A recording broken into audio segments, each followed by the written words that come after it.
So nagbabike kami ngayon. So ito yung e-bike namin. Ayan, pangit ko ng stick. So tinuturuan ko yung aking asawang pasaway. Ayan, so marunong na siya.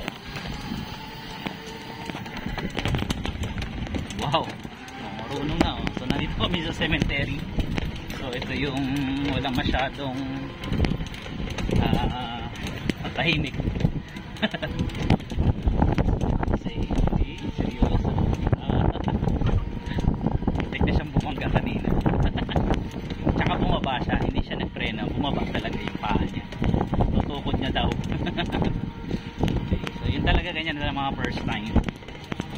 Okay, so dito lang ayos mag-drive. Ayan, yung isa namin kasama yung yung anak namin yan, nag-e-bike din.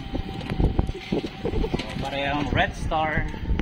So bili na kayo sa Red Star na nag-promote ng e-bike, mura lang. Okay, so enjoy tayo ngayon. So ikutin natin yung buong sementeryo.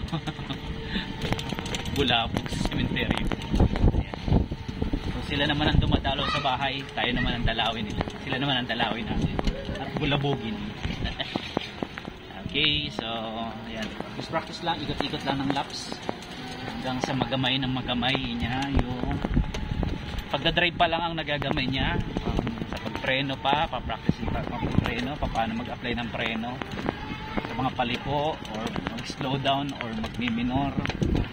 At yan, sa mga kasalubong, yan, lagay niya, kasalubong, bigla na lang nag-preno yung isa. Okay, nagpanik siya, nagpanik. Ipinindot yung preno, hindi na.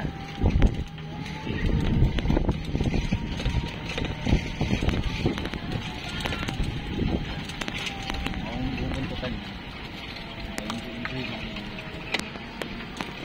Okay, so tapos reverse. Pag sanay na sa forward, magre-reverse naman kami. So siya ang may-ari talaga, siya ang bumili niya. Sarili niyang pera. Yes, siya. Anong masasabi mo, Mike? Focus na focus eh. Ano? Bunga ng TikTok shop. So bunga yan ng affiliate niya sa TikTok shop niya. So nagsisale siya ng beauty product. Commission lang siya, pero ang laki na ng itubo ng commissions. So yun lang, tsatsaga lang. Yung mga mommies na walang ginagawa sa bahay nila, pwede kayong mag TikTok shop, pero yun, balance din naman, nababalance nila yung time nila sa family at saka sa kanilang mga anak. So yun, picture lang.